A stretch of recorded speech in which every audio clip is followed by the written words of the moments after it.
Hello students, आज हम करेंगे क्लास 12 अकाउंट्स का हमारा जो चैप्टर चल रहा है इश्यू ऑफ शेयर्स, उसी का नेक्स्ट पार्ट करेंगे। ठीक है, आज का हमारा टॉपिक है opening joint application and allotment account. कई बार क्या होता है, कंपनी एप्लीकेशन और अलॉटमेंट का अलग अलग अकाउंट ओपन करने की बजाय एप्लीकेशन और अलॉटमेंट का एक ज्वाइंट अकाउंट इकट्ठा ही उसका अकाउंट ओपन कर देती है। ठीक है, तो उस टाइम पे हम क्या जर्नल एंट्री करेंगे उसके बारे में आज हम पढ़ेंगे। तो देखिए, ज्वाइंट अकाउंट जब एप्लीकेशन और अलॉटमेंट का ओपन होता है उस टाइम पे हमारी एंट्री होती है। देखिए, जो एप्लीकेशन की एंट्री होती है और जो अलॉटमेंट की एंट्री होती है सेम वही एंट्री होती है।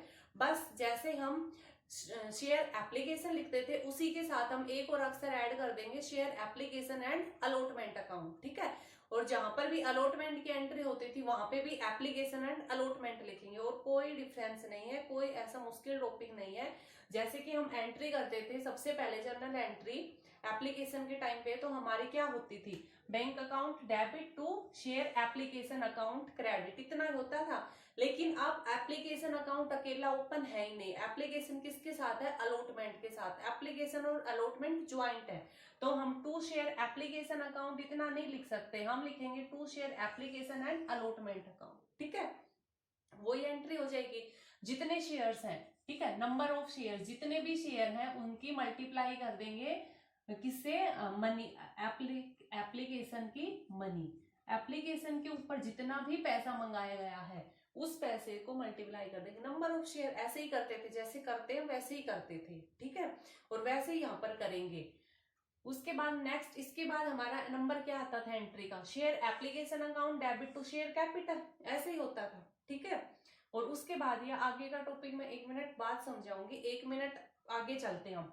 एप्लीकेशन की इसके बाद ये एंट्री होती थी और इसके बाद अलॉटमेंट की। अलॉटमेंट की क्या एंट्री होती थी, share application sorry share allotment account debit to share capital account credit. ठीक है, इस तरह से हमारी एंट्री होती थी। उसके बाद हमारी क्या एंट्री होती थी, बैंक अकाउंट। इसके बाद हमारी एंट्री होती थी bank account debit to share allotment account. इस तरह से हमारी एंट्री होती थी। ये एप्लीकेशन की एंट्री होती थी और ये अलॉटमेंट की, share allotment to share capital, bank to share allotment, इस तरह से हमारी एंट्री होती थी।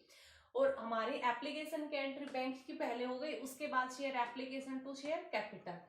ठीक है, और उसके बाद share allotment to share capital, यानी कि शेयर कैपिटल इसमें भी क्रेडिट इसमें भी क्रेडिट। ठीक है, इकट्ठा क्रेडिट कर दो। क्यों, क्योंकि शेयर अलॉटमेंट अलग है ही नहीं, शेयर अलॉटमेंट और एप्लीकेशन तो इकट्ठे ही है। तो हमने नाम डाल दिया share application and allotment account debit to share capital. ठीक है, जो हम अलग अलग एंट्री करते थे किसकी, share application account debit to share capital. ठीक है, बैंक अकाउंट के बाद हम ये एंट्री करते थे। उसके बाद हमारी एंट्री होती थी share allotment account debit to share capital, ये एंट्री होती थी। और उसके बाद जब पैसा आ जाता था तो bank account debit to share allotment, ये एंट्री होती थी हमारी। तो अब देखिए, एप्लीकेशन और अलॉटमेंट इकट्ठे हैं, अलग अलग है ही नहीं, यानी कि इन दोनों की अलग एंट्री हमें करने की जरूरत नहीं है, हमें इन दोनों का एक ही एंट्री बना देंगे। कैसे बना देंगे, शेयर एप्लीकेशन और शेयर अलॉटमेंट, क्योंकि ये इकट्ठे ही हैं, इकट्ठे ही हैं। तो to share capital, to share capital, एक ही अकाउंट दो बार क्रेडिट थोड़ी ना करेंगे, सेम नाम है सेम अकाउंट है, तो इसको हटा देंगे। तो हटा देंगे तो क्या हो जाएगा हमारा, share application and allotment account debit to share capital. लेकिन अब थोड़ा सा चेंज हो जाएगा, क्या चेंज हो जाएगा, जितने शेयर हैं वो तो ठीक है, नंबर ऑफ शेयर मल्टीप्लाई में किससे मल्टीप्लाई हो जाएगा, money of application plus money of allotment, यानी कि यहाँ पे किससे हो जाएगा हमारा, जितने शेयर्स है, नंबर ऑफ शेयर 10,000 थे मान लें, उसके ऊपर 2 रुपए एप्लीकेशन का है। ठीक है, इन 10,000 के ऊपर 3 रुपए अलॉटमेंट का है। ठीक है, तो ये दोनों हम पूरे दोनों 50,000 से एप्लीकेशन और अलॉटमेंट को डेबिट करेंगे, क्योंकि दोनों की एंट्री को हमने मिक्स कर दिया है। ठीक है, तो इसलिए यहाँ पे 10,000 मल्टीप्लाई में 2 प्लस 10,000 मल्टीप्लाई में 3 करेंगे, या आप इन दोनों की बजाय एक ही लिख सकते हो, 10,000 मल्टीप्लाई में 5, 2 एप्लीकेशन के और 3 अलॉटमेंट। ठीक है, बस इतना ही करना है। उसके बाद इसका बैंक अकाउंट तो आ गया, एप्लीकेशन के पैसे आ गए, अलॉट उसमें शेयर कैपिटल में ट्रांसफर भी कर दिए। नेक्स्ट शेयर अलॉटमेंट की अमाउंट के लिए हमने कॉल कर दिया, ड्यू कर दिया, अमाउंट ट्रांसफर कर दिया शेयर कैपिटल में यहीं पे। अब इसके पैसे आएंगे, शेयर अलॉटमेंट के पैसे आएंगे, तो entry bank account debit to share allotment. लेकिन यहाँ पे अलॉटमेंट और एप्लीकेशन अलग तो है ही नहीं, तो to share application and allotment ये एंट्री हो जाएगी। ठीक है, अब क्या है, कई बार अगर एडवांस में पैसा आ गया हमारा, ठीक है, जैसे एक्सेस शेयर इशू कर दिए थे, उसने एडवांस में एप्लीकेशन के टाइम पे अलॉटमेंट दे दिया था और कुछ शेयर्स का बच गया था, तो यहाँ पे हम बैंक अकाउंट डेबिट में सिर्फ वो ही पैसा लिखेंगे जिन शेयर्स के ऊपर अलॉटमेंट की मनी एप्लीकेशन के टाइम पे नहीं आई थी। यानी कि एक्चुअल में जो पैसा बचा हुआ था अलॉटमेंट का, सिर्फ वो ही लिखेंगे बैंक में। अगर वो पैसा पहले आ चुका है तो ठीक है, हम कोई एंट्री नहीं करेंगे। अगर कुछ बचा हुआ है पैसा अलॉटमेंट का, तो हम ये एंट्री करके वो बचे हुए पैसे को डाल देंगे यहाँ पे। ठीक है, उसके बाद नेक्स्ट हमारी एक और एंट्री हमें करनी पड़ेगी, share application and allotment account debit to bank. ये कब करनी पड़ेगी, अगर हमारा एक्सेस पैसा आ जाता है, जैसे हमने पढ़ा था ना ओवर सब्सक्रिप्शन में, कई बार ज्यादा की एप्लीकेशन आई है और हम उनको शेयर इशू नहीं कर पाए तो हमें उनका पैसा वापस करना पड़ता है। तो वापस करने के लिए हमने क्या एंट्री करी थी, शेयर एप्लीकेशन अकाउंट डेबिट, ठीक है, टू बैंक अकाउंट क्रेडिट, या टू शेयर अलॉटमेंट, या टू शेयर फर्स्ट कॉल। अगर अलॉटमेंट फर्स्ट कॉल में एडजस्ट करिए तो ठीक है, उनको क्रेडिट कर दिया था।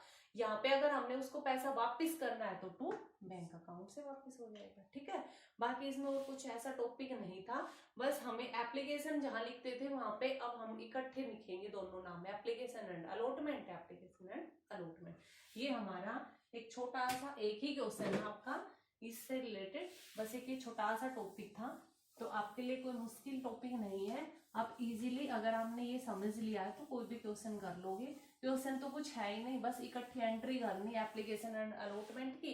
पहले वाले एंट्री तो सेम है, जो एप्लीकेशन की मनी है उसी से बैंक अकाउंट डेबिट करना टू शेयर एप्लीकेशन के साथ अब एक और अक्षर ऐड कर देंगे अलॉटमेंट। दूसरी एंट्री जब share application account debit to share capital होता है, वहां पे हम दोनों की इकट्ठी कर देंगे, अलॉटमेंट की मनी भी और एप्लीकेशन की मनी।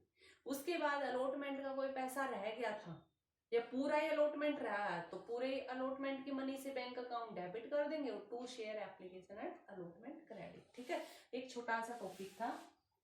उसके बाद नेक्स्ट टॉपिक हमारा आज का जो मेन टॉपिक है वो हमारा है फोरफीचर ऑफ शेयर्स।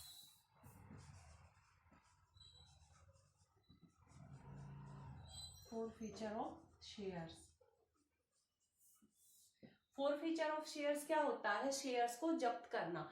इनकी इसमें क्या होता है कि कई बार क्या किसी कंपनी ने किसी शेयर होल्डर को शेयर्स दिए हैं, ठीक है, मतलब किसी व्यक्ति के पास किसी कंपनी के शेयर्स हैं और उसने अपने शेयर्स के ऊपर एप्लीकेशन की अमाउंट भी दे दी है, अलॉटमेंट की अमाउंट भी दे दी है, ठीक है, फर्स्ट कॉल पे अमाउंट दे दिया। सपोज किसी व्यक्ति ने एप्लीकेशन भी दे दिया, अलॉटमेंट भी दे दिया, फर्स्ट कॉल भी दे दी, लेकिन उसने सेकंड कॉल नहीं दी है, ना ही फाइनल कॉल दी है, ठीक है, और कंपनी ये दोनों मंगा चुकी है और उसने दिया नहीं है, तो कंपनी क्या करेगी, इस व्यक्ति के पास एक फाइनल नोटिस भेजेगी, 14 दिन का टाइम मिलेगा और नोटिस भेजेगी कि भाई आप अपनी अमाउंट पे कर रहे हो या नहीं कर रहे हो, ठीक है, आप अपने फर्स्ट कॉल सेकंड कॉल की अमाउंट दे रहे हो या नहीं दे रहे हो। अगर आप नहीं दे रहे हो तो आपके शेयर्स को जब्त कर लिया जाएगा, फोरफिटेड कर लिया जाएगा। अब अगर इस व्यक्ति ने 14 दिन के अंदर ये दोनों अमाउंट दे दी तो ठीक है, एज यूजुअल जो एंट्री होती थी चलती रहेंगी, ठीक है, ये कॉल्स इन एरियर में डल जाएंगे स्टार्टिंग में और उसके बाद जब कॉल्स इन एरियर का पैसा मिल जाएगा तो ठीक है, bank account debit to calls in arrear, ठीक है। लेकिन अगर इनकी 14 दिन के बाद भी ये पैसा नहीं मिलता तो क्या करेगी कंपनी, इनको जब्त कर लेगी, ठीक है, जब्त कर लेगी। अब ये जब्त करना क्या होता है, जब्त करना, फोरफिटेड करना मतलब क्या होता है कि इस व्यक्ति ने जो पैसे दे दिए, मान लीजिए 2 रुपए एप्लीकेशन, 3, 2 इस तरह से थे ये, तो ये व्यक्ति के पास मान लीजिए 100 शेयर्स थे, तो ये व्यक्ति जिसके पास 100 शेयर्स थे, ये 2 रुपए, 3 रुपए, 2 रुपए ये पैसे तो दे ही चुका है, इनके कुल मिला के ₹7 तो इसने दे ही दिया है, ₹700 तो दे ही दिया है, इसने कितना नहीं दिया है, ₹300। ठीक है, तो कंपनी क्या करेगी, अगर आप ये नहीं दे रहे हो तो आपने जितने भी पैसे दिए हैं कंपनी इनको जब्त कर लेगी, आपको ये पैसे वापस नहीं मिलेंगे और ना ही आपको फिर आगे से कोई डिविडेंड मिलेगा, क्योंकि कंपनी आपके शेयर्स जब्त कर रही है। ठीक है, तो आपकी ये अमाउंट जो है कंपनी क्या कर लेगी, जब्त कर लेगी, इस अमाउंट को अपने पास रखेगी और आपके शेयर्स को भी जब्त कर लिया जाएगा और कंपनी उन शेयर्स को आपको ना अलॉट करेगी, मतलब अब आपका आगे उन शेयर्स के ऊपर से कोई जो है आपका उसके ऊपर ओनरशिप नहीं रहेगी और ना ही आपको उन शेयर्स के ऊपर डिविडेंड मिलेगा। तो कंपनी को क्या फायदा हो गया, ये ₹700 कंपनी के पास आ गए, क्योंकि अगर ये सारी अमाउंट दे देता तो कंपनी को एंड में जिस व्यक्ति ने जितने के शेयर्स खरीदे वो अमाउंट वापस भी करनी होती है ना, रिडम्पशन ऑफ शेयर्स, यानी कि जिस व्यक्ति ने जितने पैसे के शेयर्स खरीदे हैं एक टाइम के बाद कंपनी उनको वो पैसा वापस करती है, और जब तक उस पैसे को वापस नहीं करती तब तक कंपनी उनको क्या देती है, लाभांश देती है, डिविडेंड देती है। ठीक है, तो जैसे अब उसके बाद मतलब इसमें क्या हुआ कि कंपनी ने जब्त कर लिया, तो जब्त करने के लिए क्या होता है, हमारी जर्नल एंट्री कुछ बनेगी। ठीक है, कुछ हमें जर्नल एंट्री करनी पड़ेगी। तो बात आती है फोरफीचर की। फोरफीचर कंपनी कभी भी कर सकती है। हो सकता है कि उस व्यक्ति ने सेकंड कॉल का पैसा नहीं दिया और कंपनी ने बार बार पूछा है, 14 दिन का नोटिस भी दिया तब भी नहीं दिया है, तो कंपनी उसके फाइनल कॉल तक का वेट नहीं करती, वो यहाँ की यहाँ पर भी फोरफीचर कर सकती है। ठीक है, यहाँ की यहाँ पर भी फोरफीचर कर सकती है, इस कॉल को मंगाएगी ही नहीं। या फिर कंपनी ये भी हो सकता है कि सारे कॉल करके देख ले तब भी पैसा नहीं आता, तब एंड में जाके फोरफीचर कर ले शेयर्स को। या फिर हो सकता है उसने फर्स्ट कॉल नहीं दी और कंपनी यहीं पर उसके शेयर्स को जब्त कर ले, इतनी सारा नीचे के कॉल्स मंगाए ही ना। ठीक है, क्योंकि उसने यहीं पे उसको बार बार नोटिस देके देख लिया, वो नहीं दे रहा तो उसके शेयर्स को यहीं पे जब्त कर लिया जाएगा। अब बात आती है, चलो जब्त करना क्या होता है ये तो हमने पढ़ लिया, जर्नल एंट्री क्या होगी वो हम देख लेंगे। अब एक थ्योरी का एक और पॉइंट कि जब कंपनी इन शेयर्स को जब्त कर लेती है, ठीक है, यानी कि ये शेयर्स अब उस व्यक्ति के पास नहीं है, ठीक है, तो कंपनी इन शेयर्स को री इश्यू भी कर सकती है। इन 100 शेयर्स को कंपनी क्या कर सकती है, री इश्यू, क्योंकि किसी दूसरे व्यक्ति को तो देगी ना, कंपनी अपने पास तो रखने से रही, इन शेयर्स को किसी दूसरे व्यक्ति को दे देगी, तो इन शेयर्स का री इश्यू भी हो सकता है। री इश्यू कैसे होता है, वो सेम वैसी एंट्री होती है जैसे इश्यू की एंट्री होती है। ठीक है, अब री इश्यू भी कैसे हो सकता है, एट पार, जो हम पढ़ के आए थे। ठीक है, एट पार तो सिंपल है, कुछ दिक्कत नहीं थी। एट प्रीमियम, ठीक है, और एट डिस्काउंट। अब आप कहोगे कि डिस्काउंट तो है ही नहीं, डिस्काउंट पे तो इश्यू ही नहीं कर सकते, लेकिन फोरफिटेड किए हुए शेयर्स को कंपनी री इश्यू करते समय डिस्काउंट पे कर सकती है इश्यू। इनकी जिन शेयर्स को हमने जब्त किया है, कंपनी ने जब्त किया है, उन शेयर्स को अगर कंपनी री इश्यू कर रही है तो उसके ऊपर कंपनी डिस्काउंट दे सकती है। लेकिन डिस्काउंट कितना दे सकती है एक शेयर्स के ऊपर, उतना ही दे सकती है कंपनी उस शेयर्स के ऊपर डिस्काउंट जितने की अमाउंट उसके पास आई हो, जितने की अमाउंट उसने जब्त की हो। यानी कि इन शेयर्स के ऊपर कंपनी ₹700 तक का डिस्काउंट दे सकती है।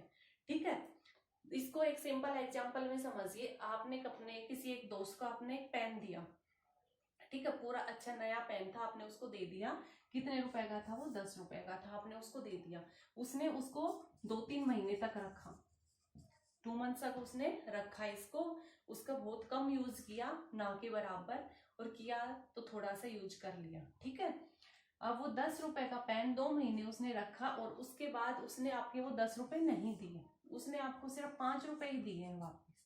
ठीक है, ₹5 अभी उसने नहीं दिए, तो आपने 2 महीने वेट किया, नहीं दे रहा। आप कहोगे कि भाई मेरा पेन ही वापस कर दो, तो पैसे दे नहीं रहा। अब उसने क्या किया, बेचारे के पास पैसे नहीं थे, उसने पेन को वापस कर दिया आपको, वो ₹10 वाला पेन। अब आप अपने किसी दूसरे दोस्त को पकड़ोगे, उसको कहोगे कि दे मेरे पास इतना अच्छा पेन है, ये है, वो लेके आया था, वहां से लेके आया था, इतना सुंदर पेन है, क्योंकि आपको तो ये बेचना है। तो आप अब इस पेन को अपने किसी दोस्त को दे दोगे। अब वो दोस्त कहेगा ये तो पुराना है, ये तो किसी और का है, ये है, वो है, ये तो इतना खाली हो चुका है। फिर आप कहोगे क्या, अगर आपका दोस्त को ये पसंद आता है और ज्यादा यूज किया हुआ नहीं है, तो वो इस पेन को 10 की 10 रुपए में भी ले लेगा। अच्छी बात है। अगर आपको लग रहा है कि इस पेन को कोई खरीद नहीं रहा है, तो आप उसको क्या कहोगे कि 10 रुपए का पेन है, लेकिन तू मेरा फ्रेंड है तो मैं तेरे को 7 रुपए का दे दूंगा। ठीक है, आपने उसको 7 रुपए का दे दिया। दोस्त ने भी सोचा यार 10 रुपए का पेन साथ में मिल रहा है, क्या बुरा है, ले लेता हूँ। ठीक है, तो उस दोस्त ने उसको 7 रुपए में वो पेन बेच दिया। एक और है, उसके साथ में भी बात नहीं बनी, वो सोचते हैं थोड़ा और कम करके देख लेता हूँ, ये तो साथ में भी ना ले रहा। उसने उस पेन को 5 रुपए में बेचने की सोचा कि ठीक है कि भाई तो 5 रुपए में ले ले। उसके दोस्त को पसंद आया, उसने ले लिया। अगर उसके दोस्त को 5 रुपए में भी पसंद ना आए, तो वो क्या इस पेन को 4 रुपए में बेचेगा? नहीं बेचेगा, क्योंकि 10 रुपए का तो ये पेन उसी को आया है, इनकी उसकी लागत 10 रुपए है। वो 10 रुपए को इसका बेचेगा इस पेन को, तब उसके कुछ पैसे बचेंगे। तो इसको 4 का तो बेच ही नहीं सकता, लेकिन 5 का बेच सकता। अब आप कहोगे 5 का कैसे बेचेगा, पेन तो 10 का है। 5 का कैसे बेचेगा, क्योंकि 5 रुपए उसने यहाँ से कमा लिए पहले वाले दोस्त से, और 5 रुपए यहाँ से कमा लेगा, तो हो गए ना 10। साथ में बेचेगा तब तो इसका फायदा ही फायदा। 5 यहाँ से कमाए, साथ में यहाँ बेच दिया, 12 रुपए हो गए, पेन 10 का ही था। और 10 की 10 में बिकेगा तो और भी अच्छी बात है। कहने का मतलब है कि 5 रुपए से ज्यादा में नहीं, 5 रुपए से कम में नहीं बेचेगा। इनकी मैक्सिमम डिस्काउंट जो 10 रुपए की चीज थी, उसको अगर वो 5 में बेचेगा तो मैक्सिमम जो डिस्काउंट उसने दिया है वो मैक्सिमम 5 का ही दे सकता है। और वो 5 किसके बराबर है, वो इस कीमत के बराबर है जो उसको पहले वाले दोस्त से मिल चुके हैं। समझ गए अब ये टॉपिक? यानी कि जो री इशू करते हैं जिन शेयर्स को, उन शेयर्स के ऊपर डिस्काउंट पर हम उनको इशू कर सकते हैं, लेकिन डिस्काउंट उतना ही देंगे जितना कि उन शेयर्स के ऊपर हमारे पास अमाउंट आ चुकी है, जितना कि फोरफीचर में पैसा हमारे पास है। ठीक है, इस तरह से हम इसको री इशू करेंगे। और सपोज कीजिए अगर ये शेयर हमने री इशू कर दिए, ठीक है, हमारे खाते में 700 रुपए आए, हमने इन्हीं शेयर्स को इस तरह से री इशू किया कि 500 रुपए का हमें डिस्काउंट देना पड़ा। ठीक है, तो 700 हमारे पास आए थे, जिसमें से 500 हमने उसको डिस्काउंट दे दिया। कोई बात नहीं, फिर भी हमारे पास 200 रुपए तो बच ही गए। ठीक है, 200 रुपए तो बच ही गए हमारे पास, जैसे हमने उसको साथ में री इशू किया था। ठीक है, 5 रुपए हमारे पास थे, 10 का हमने साथ में दिया। ठीक है, 3 रुपए का हमने डिस्काउंट दे दिया। यहाँ पे 10 वाला पेन 7 रुपए में एक दोस्त को दिया, तो उसको 3 रुपए का डिस्काउंट दिया। लेकिन हमारे पास 5 रुपए पहले से ही आए पड़े हैं, तो इस 5 में से उस 3 की भरपाई हो जाएगी, फिर भी हमारे पास 2 रुपए तो बच ही जाएंगे ना। ऐसे ही हमारे पास यहाँ पे 200 रुपए तो बचे ही पड़े हैं। तो एंड में इनको हम कहाँ ट्रांसफर कर देंगे, कैपिटल रिजर्व में, क्योंकि ये जो पैसा है ये हमारा कैपिटल रिवेन्यू है। ठीक है, पूंजीगत लाभ है, और एंड में जो है ये पैसा कैपिटल रिजर्व में ट्रांसफर हो जाए। लेकिन तभी होएगा जब इन शेयर्स को हम री इश्यू कर चुके होंगे। अगर ये शेयर हमने जब्त किए हैं और अभी तक री इश्यू नहीं किए हैं, तो अभी हम इस 700 को कैपिटल रिजर्व में ट्रांसफर नहीं कर सकते, क्योंकि पता नहीं री इश्यू ये कितने में हो सकता, 700 के 700 पूरे ही हो जाए, डिस्काउंट इतना देना पड़ जाए 700 का 700, तो हमें क्या प्रॉफिट हुआ, कुछ प्रॉफिट ही नहीं हुआ। यानी कि हमें कैपिटल रिजर्व में ट्रांसफर करने से पहले रुकना पड़ेगा और देखना पड़ेगा कि हमारे जो रीइश्यू किया है उसके बाद हमारे पास कुछ पैसा बचा या नहीं बचा।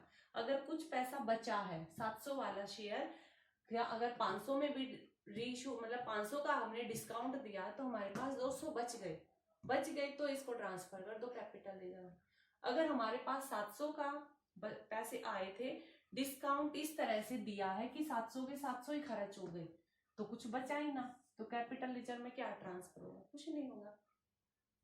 या फिर हमने इन शेयर्स को री इश्यू अभी किया ही नहीं है, पूरा क्वेश्चन खत्म हो गया, री इश्यू का अभी कंपनी ने किया ही नहीं है, नहीं किया तो अभी 700 को पड़े रहने तो फोरफीचर अकाउंट में। ठीक है, अभी इसको कैपिटल रिजर्व में ट्रांसफर मत करो, क्योंकि हमने इन शेयर्स को री इश्यू नहीं किया। ठीक है, तो ये थी री इश्यू की पूरी आपकी थ्योरी। अब हम इसके क्वेश्चंस करेंगे, जनरल एंट्री करेंगे, जिससे आपको अच्छे से समझ में आ जाएगा। ठीक है,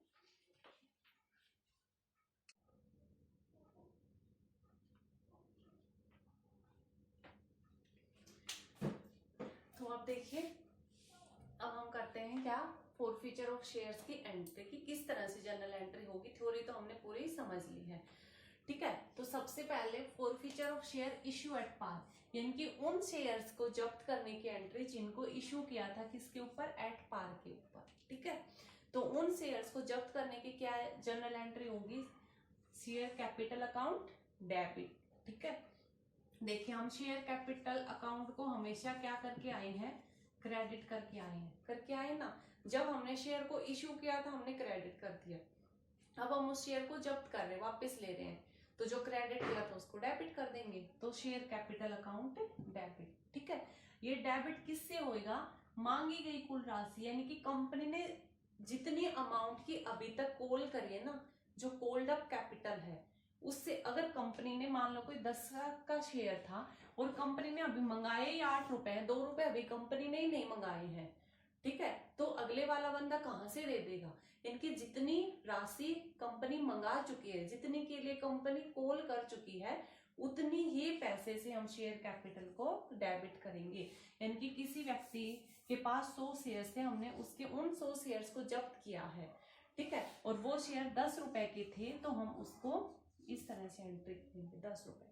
वो शेयर 10 रुपए का था, लेकिन कंपनी अभी तक 8 रुपए ही मंगवाए, 2 रुपए अभी कंपनी ने नहीं मंगवाए हैं, तो हम एंट्री कर देंगे 100 शेयर्स मल्टीप्लाई में 8, ठीक है।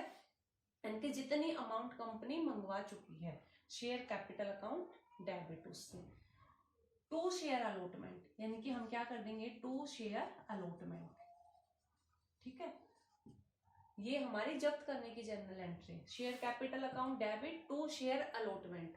इसमें हम क्या लिखेंगे, शेयर अलॉटमेंट में वो पैसा जो नहीं आया है, वो पैसा जो नहीं आया, किस पर नहीं आया, वो पैसा जो अलॉटमेंट पर नहीं आया। यानी कि इन 100 शेयर्स वाले व्यक्ति ने अगर 3 रुपए का अलॉटमेंट मान लीजिए 3 रुपए का था और उसने वो 3 रुपए नहीं दिए हैं, तो हम करेंगे 100 मल्टीप्लाई में 3, इनकी अलॉटमेंट का जो पैसा अभी नहीं आया है। सपोज करिए कि इस व्यक्ति ने अलॉटमेंट का 200 रुपए दे दिया था, बाकी के नहीं दिए, तो ये 300 बनते हैं, उसने 200 दे दिया था, तो हम सिर्फ 100 रुपए से क्रेडिट करेंगे इसको। इनकी वो अमाउंट, अलॉटमेंट की वो अमाउंट जो अभी हमारे पास नहीं आई है, उन शेयर्स की जिनको हम जब्त कर रहे हैं। हो ये भी सकता है कि एक व्यक्ति के पास 300 शेयर्स थे, एक के पास 500 शेयर्स थे, इसने भी अपने अलॉटमेंट नहीं दी है, इसने भी नहीं दी है, लेकिन अभी हमने सिर्फ इनको ही जब्त किया है, तो इसका आपको कुछ याद नहीं रखना, ये आप माइंड से छोड़ दो। जब सिर्फ 300 वाले की है तो हमें इसी की एंट्री करनी है, इन्हीं शेयर्स के हिसाब से। तो जिन शेयर्स को हम जब्त कर रहे हैं, फॉरफीचर कर रहे हैं, उन शेयर्स के ऊपर जो अलॉटमेंट के अमाउंट नहीं आई है उससे इसको क्रेडिट कर दो, ठीक है। उसके बाद 2 share first call, 2 share second call, 2 share final call, यानी कि उसी तरह से, ठीक है, जैसे अलॉटमेंट का पैसा नहीं आया था उसी तरह से अगर फर्स्ट कॉल नहीं आई तो 2 शेयर फर्स्ट कॉल, जो पैसा नहीं आया वो 2 share second call, second call का जो पैसा नहीं आया उससे क्रेडिट कर दो, ठीक है। फाइनल कॉल भी है, वो भी नहीं आई तो उसको भी क्रेडिट कर दो। लेकिन अगर हमने, ठीक है, हमने कॉल्स इन एरियर के नाम से एंट्री करके आए हैं ऊपर, ठीक है, तो हम 2 शेयर फर्स्ट कॉल या 2 सेकंड कॉल की बजाय कॉल्स इन एरियर नाम भी दे सकते हैं, ठीक है, कॉल्स इन एरियर भी डाल सकते हैं, ठीक है। लेकिन ज्यादा सही जब्त करने में हम 2 share first call, 2 share final call इसी के नाम से करते हैं, 2 share first call, 2 share final. अगर इन शेयर्स को उसने फर्स्ट कॉल के बाद ही जब्त कर लिया, इनकी किसी व्यक्ति को हमने ये इश्यू किए थे, उसने फर्स्ट कॉल नहीं दी और हमने उनके शेयर्स को तभी जब्त कर लिया, ठीक है, सेकंड कॉल से पहले ही जब्त कर लिया, तो हम 2 शेयर सेकंड कॉल की एंट्री नहीं करेंगे, 2 शेयर सेकंड कॉल की एंट्री यहाँ पे नहीं करेंगे, क्योंकि सेकंड कॉल से पहले ही हमने जब्त कर लिया, ठीक है। उसके बाद 2 शेयर फॉरफीचर अकाउंट, ठीक है, 2 शेयर फॉरफीचर अकाउंट क्रेडिट। इसमें क्या क्रेडिट होएगा, 2 शेयर फॉरफीचर अकाउंट, इसमें क्या क्रेडिट होएगा, वो अमाउंट क्रेडिट होएगी जो अब तक हमें प्राप्त हो चुकी है। क्योंकि हम जब्त क्या कर रहे हैं, वही पैसा जब्त कर रहे हैं ना जो हमारे पास आ चुका था कि भाई अब आपने इतने पैसे दिए वो हम रख लेंगे, आप आगे के अमाउंट दे नहीं रहे। तो इन शेयर्स की, इन 100 शेयर्स के ऊपर इस व्यक्ति ने एप्लीकेशन की अमाउंट तो दी होगी, कुछ अलॉटमेंट की भी दी होगी, जो भी अमाउंट इसने हम कंपनी को दी है ना उस अमाउंट को जब्त कर लो। तो टू शेयर फॉरफीचर में डाल दो वो पैसा जो कंपनी के पास आ चुका है। ठीक है, तो सिंपल सी जनरल एंट्री थी। शेयर कैपिटल अकाउंट डेबिट कर दो। ठीक है, जो शेयर फॉरफीचर कर रहे हैं, जितने शेयर फॉरफीचर कर रहे हैं उन शेयर्स को मल्टीप्लाई कर दो कंपनी ने कितने अमाउंट की कॉल करी है, यानी कि कुल कॉल्ड अप अमाउंट क्या है, कंपनी ने कितने अमाउंट मंगाई है उतने से। टू शेयर अलॉटमेंट, अगर अलॉटमेंट नहीं आई है तो अगर उन शेयर्स के ऊपर अलॉटमेंट आ चुकी है, ठीक है, अलॉटमेंट आ चुकी है तो हमारी ये एंट्री भी नहीं होगी, टू शेयर अलॉटमेंट नहीं होगी, यानी कि हम तो सिर्फ वो कर रहे हैं जो पैसा नहीं आया। तो अगर अलॉटमेंट का सारा पैसा उन शेयर्स के ऊपर आ चुका है तो टू शेयर अलॉटमेंट करने की जरूरत नहीं है, जैसे हमने टू शेयर एप्लीकेशन नहीं किया। अगर अलॉटमेंट आ चुकी है तो छोड़ दो, नहीं आई है तो टू शेयर अलॉटमेंट से वो अमाउंट आ। फर्स्ट कॉल नहीं आए to share first call, second नहीं आए to share second call, to share final call. ठीक है, और उसके बाद टू शेयर फॉरफीचर अकाउंट में वो अमाउंट डाल दो जो उन शेयर्स के ऊपर हमारे पास आ चुकी है कि भाई आपकी ये अमाउंट तो कंपनी ने अभी जब्त कर ली। ठीक है, तो इस तरह से आपकी जो है फॉरफीचर की एंट्री हो जाएगी। ये एंट्री तो थी किसकी, जब हमने शेयर्स को एट पार पे इशू कर रखा है। अब बात तो ये हो सकती है कि कुछ शेयर ऐसे थे जिनको हमने प्रीमियम के ऊपर इशू किया था, लेकिन उन शेयर्स के ऊपर भी हमारे पास अमाउंट नहीं आई और हमें उन शेयर्स को भी जब्त करना पड़ रहा है। ठीक है, तब हम क्या करेंगे, एट पार की तो समझ में आ गई। अगर हमने प्रीमियम, अब प्रीमियम पर भी दो है, मान लीजिए प्रीमियम अलॉटमेंट के साथ है, ज्यादातर अलॉटमेंट के साथ ही प्रीमियम मंगाते हैं। अब पॉइंट आता है अगर उसने अलॉटमेंट की अमाउंट दी ही नहीं है, तो अलॉटमेंट की अमाउंट दी नहीं है तो इसका मतलब उसने प्रीमियम भी नहीं दिया है। और बात ये हो सकती है जब उसने अलॉटमेंट दे दिया है तो इसका मतलब उसने प्रीमियम भी दे दिया। ठीक है, क्योंकि प्रीमियम और अलॉटमेंट तो एक ही साथ आते हैं। तो यहाँ पे इश्यू एट प्रीमियम का जो है दो पॉइंटों में बढ़ जाता है। Issue at premium when premium is receive. ठीक है, जनरल एंट्री करेंगे उन शेयर्स की जिनको इश्यू किया था प्रीमियम पे और प्रीमियम नोट रिसीव, अभी तक प्रीमियम आया नहीं है, यानी कि जिन शेयर्स को हम जब्त करें ना उन शेयर्स के ऊपर प्रीमियम की अमाउंट नहीं आई है। एक ये भी हो सकता है कि जिन शेयर्स को हमने जब्त किया है वो प्रीमियम पर इशू किए थे और वो व्यक्ति प्रीमियम की अमाउंट दे चुका है, यानी कि अपनी अलॉटमेंट दे चुका है। ठीक है, हो सकता है प्रीमियम एप्लीकेशन के टाइम पे मंगाया और वो एप्लीकेशन दे चुका है। तो एक पॉइंट आ जाता है व्हेन प्रीमियम इज रिसीव्ड, जब प्राप्त हो चुका होता है। तो जब प्राप्त हो चुका होता है उस टाइम पर तो प्रीमियम की कोई एंट्री नहीं करनी, छोड़ दो, कुछ नहीं होना, उस टाइम तो हमारी ये एंट्री चलेंगी सेम ऐसे ही, share capital to share allotment to first, यही एंट्री चलेंगी। वो प्रीमियम का 1 रुपया 2 रुपया 3 रुपया जो भी था उसको छोड़ दो। अगर ये शेयर 10 रुपए के थे, 3 रुपया प्रीमियम पर इशू किए थे हमने और प्रीमियम आ चुका है तो इस 3 रुपए का कोई रोल नहीं है, हमारी एंट्री इसी हिसाब से चलेंगी। टू शेयर कैपिटल में 100 शेयर्स 10 रुपए के हिसाब से एंट्री करेंगे। अलॉटमेंट अगर हमारा 5 रुपए का था 2+3 के हिसाब से, 2 अलॉटमेंट के 3 प्रीमियम के, तो प्रीमियम को छोड़ दो, अलॉटमेंट में हमारा 2 रुपए ही जाएगा। ठीक है, और अलॉटमेंट में तो जाएगा ही नहीं क्योंकि प्रीमियम जो है किसके ऊपर था, अलॉटमेंट के साथ, और प्रीमियम आ चुका है, यानी कि प्रीमियम आ चुका है तो इसका मतलब अलॉटमेंट आ चुका है, तो अलॉटमेंट की तो यहाँ पे कोई एंट्री ही नहीं होगी क्योंकि जो अमाउंट आ चुकी है उसको थोड़ी ना क्रेडिट करते हैं।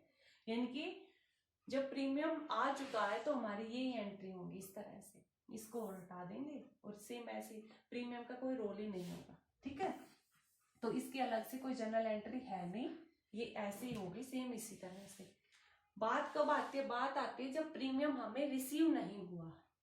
ठीक है, तो उस टाइम पे कंपनी उस प्रीमियम को कैंसिल करेगी, रद्द करेगी। ठीक है, तो रद्द करने के लिए हमें जनरल एंट्री करनी पड़ेगी उस प्रीमियम को कैंसिल करने की। तो उस पहले उसको फोरफीचर तो होगा ही, साथ में प्रीमियम को रद्द करने की भी एंट्री जुड़ जाएगी। तो कैसे हम एंट्री करेंगे, शेयर कैपिटल अकाउंट डेबिट, जैसे हमने एंट्री करते थे फोरफीचर की, वो यहाँ पर भी क्या करेंगे हम, शेयर कैपिटल अकाउंट को डेबिट, कितने से डेबिट कर देंगे, उस मांगी गई राशि से डेबिट कर देंगे जो शेयर्स के ऊपर हमने मांगी है, ठीक है, विदाउट प्रीमियम, प्रीमियम को हटा के। इनके अगर 10 रुपए का शेयर्स था, 3 रुपए प्रीमियम के ऊपर इश्यू करी है और 100 शेयर्स हम जब्त कर रहे हैं, तो इसको एंट्री कर देंगे 100 मल्टीप्लाई में 10। अभी शेयर कैपिटल में प्रीमियम का कुछ चक्कर नहीं है, ठीक है। उसके बाद देखिए सिक्योरिटी प्रीमियम रिजर्व इश्यू के टाइम पे क्या होता था, क्रेडिट, जब्त के टाइम पे क्या हो जाएगा, डेबिट। तो हमारी एंट्री हो जाएगी security premium reserve account debit, 100 shares के ऊपर प्रीमियम कितने का है, 3 का, इसको हम डेबिट कर, ठीक है। सिर्फ एक चीज याद रखना, प्रीमियम पर इश्यू किया है, ठीक है, और प्रीमियम आया नहीं है और हम उसको जब्त कर रहे हैं, तो सिक्योरिटी प्रीमियम को कैंसिल करना पड़ेगा। इनकी प्रीमियम आता तो क्रेडिट होता है, ठीक है, अब नहीं आया, कैंसिल कर रहे तो उसको डेबिट कर दो, तो security premium reserve account debit. 2 share allotment, entry वही है जैसे यहाँ पर थी वैसे, ठीक है। 2 शेयर अलॉटमेंट, यानी कि अलॉटमेंट की वो अमाउंट जो नहीं आई है, यहाँ पे अलॉटमेंट आएगा, मान लीजिए 10 रुपए का था एप्लीकेशन, 3 रुपए, अलॉटमेंट पर 5 रुपए, 5 है 2 + 3 के हिसाब से, 2 रुपए अलॉटमेंट के, 3 प्रीमियम के। तो यहाँ पे अलॉटमेंट कैसे कर देंगे हम, 100 शेयर्स के ऊपर 5 से, इनकी यहाँ पे जो 2 शेयर अलॉटमेंट है ना, वहां पे प्रीमियम भी आएगा, अकेला अलॉटमेंट से क्रेडिट नहीं करेंगे, विद प्रीमियम हम क्रेडिट करेंगे। क्यों, क्योंकि यहाँ पे प्रीमियम डेबिट हो चुका है, अब जो चीज डेबिट है उतनी ही अमाउंट से हमें क्रेडिट भी तो करना पड़ेगा, तभी तो डेबिट क्रेडिट का जोड़ बराबर आएगा। तो हमने इस 3 को यहाँ डेबिट किया, तो क्रेडिट भी तो करेंगे। तो क्रेडिट किसके साथ हो सकता है, अलॉटमेंट के साथ हो सकता है, क्योंकि प्रीमियम किसके साथ आता है, अलॉटमेंट के साथ, इसलिए यहाँ पे अलॉटमेंट को हम विद प्रीमियम से क्रेडिट करेंगे। और उसके बाद वही 2 शेयर फर्स्ट कॉल का जो पैसा नहीं आया, वो 100 शेयर्स के ऊपर, मान लीजिए फर्स्ट कॉल 2 रुपए की थी, तो 2 शेयर सेकंड कॉल, जो पैसा सेकंड कॉल के ऊपर नहीं आया उससे क्रेडिट कर दो, 2 शेयर फाइनल कॉल, और एंड में 2 शेयर फोरफीचर अकाउंट, जो पैसा इन शेयर्स के ऊपर आ चुका है, मान लीजिए इन शेयर्स के ऊपर एप्लीकेशन का 3 रुपये आ चुका है, तो 300 से इसको क्रेडिट कर दो, ठीक है। सेम ऐसी एंट्री करनी है, बस एट पार की याद रखनी है, प्रीमियम पर इशू था लेकिन प्रीमियम आ चुका है, तो पार जैसी एंट्री हो जाएगी, प्रीमियम का कोई चक्कर नहीं है। प्रीमियम पर इशू था और उन शेयर्स को जब्त कर रहे हैं और इनके ऊपर प्रीमियम आया नहीं है, तो हमें प्रीमियम को भी कैंसिल करना पड़ेगा, ठीक है। ये थ्योरी में डेफिनेटली आता है, आपके फाइनल पेपर में भी एक क्वेश्चन आता है कि फोरफीचर ऑफ शेयर्स की एंट्री बताइए, 4 नंबर में या 8 नंबर में आता है, तो वहां पे आपको पूरा फोरफीचर ऑफ शेयर्स का थोड़ा सा थ्योरी में समझा दो, उसके बाद फोरफीचर ऑफ शेयर्स की एंट्री बता दो, when share issue at par, और जनरल एंट्री करो अच्छे से, when share issue at premium and premium is not received, नहीं आया है तो ये entry, and when premium is received, तो ये वाली एंट्री यहाँ पे मैंने नहीं करी, लेकिन अगर पेपर में आए तो यही वाली एंट्री इसके नीचे भी सेम समझा देना, ठीक है। अब आप कंफ्यूज हो गए कि प्रीमियम को कैंसिल करने की मेरे को कब एंट्री करनी है और कब नहीं करनी, ठीक है। सिक्योरिटी प्रीमियम अकाउंट डेबिट करना ये तो आपके याद रह जाएगा, चलो, क्योंकि इश्यू के टाइम पर सिक्योरिटी प्रीमियम क्रेडिट हुआ था, तो यहाँ पे आप डेबिट कर दोगे। कंफ्यूज कब होगे, जब ये होगे कि प्रीमियम आया था तब कैंसिल करना है या प्रीमियम नहीं आया है तब कैंसिल करना है, ठीक है, पता है मेरे को, आप इसी में कंफ्यूज होगे।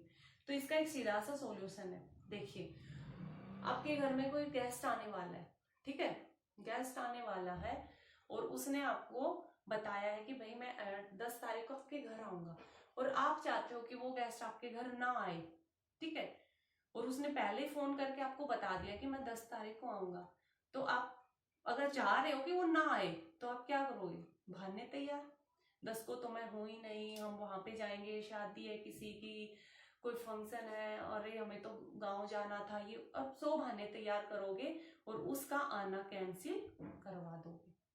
सेम यही है, अभी प्रीमियम आया नहीं है, लेकिन हमें पता है आने वाला था और आया नहीं है, तो हमें इसको कैंसिल कराना है, करा दिया।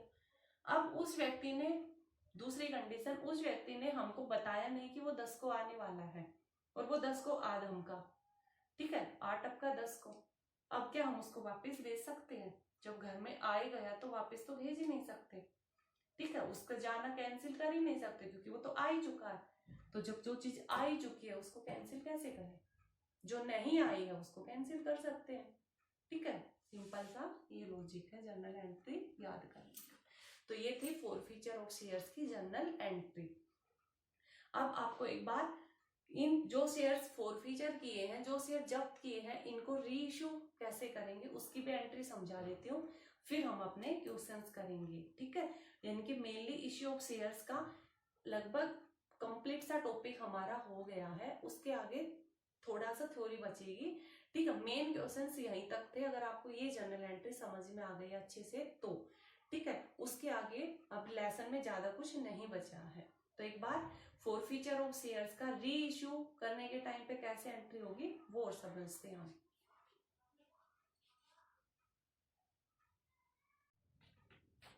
तो देखिए, री इश्यू फोरफिटेड शेयर्स की हम एंट्री करते हैं, ठीक है।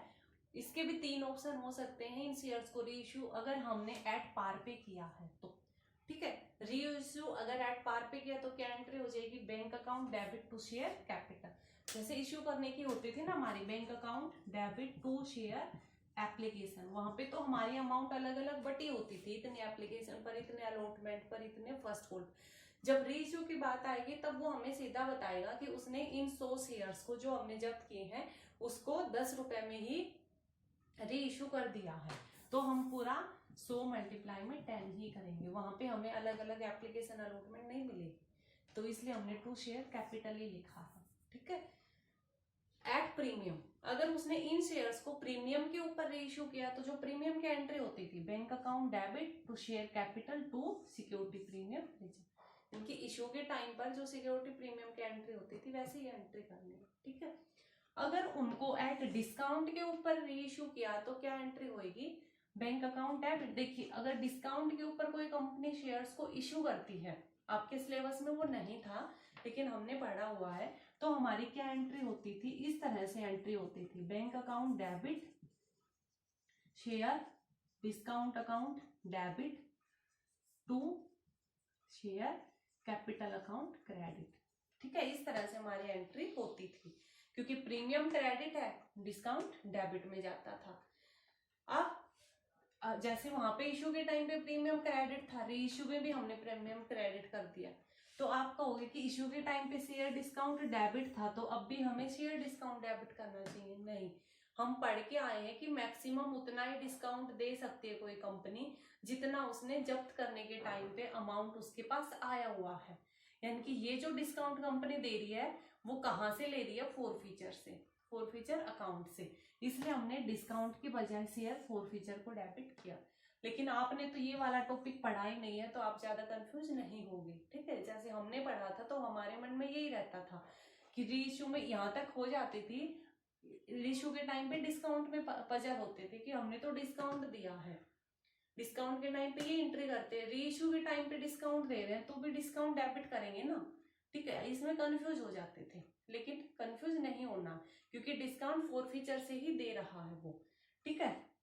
तो चलो, आपके तो ये सिलेबस में ही नहीं है, हम एंट्री क्या कर देंगे? Bank account debit share forfeiture account debit to share capital, क्योंकि ये वो अमाउंट है डिस्काउंट की, ठीक है, जितना उसने डिस्काउंट दिया। यानी कि उन 100 शेयर्स को अगर उसने 7 रुपए में इश्यू किया है तो उन 100 शेयर्स के ऊपर 3 रुपए का इसने डिस्काउंट दिया है और वो डिस्काउंट के अमाउंट ये फोरफीचर के अकाउंट से ले रहा है। तो अगर फोरफीचर में 500 रुपए है, 300 रुपए उसने यहाँ यूज कर लिए तो 200 रुपए अब भी उसके पास बच गए, ठीक है। अब अगर इन शेयर्स को री इश्यू कर चुका है और करने के बाद भी फोरफीचर में कुछ अमाउंट बचती है तो इसको कंपनी ट्रांसफर कर देगी कैपिटल रिजर्व में, यानी कि हमारी एंट्री हो जाएगी share forfeiture account debit to capital reserve account credit. तो जैसे यहाँ पे 200 बच गए थे, हम 200 से एंट्री कर देंगे।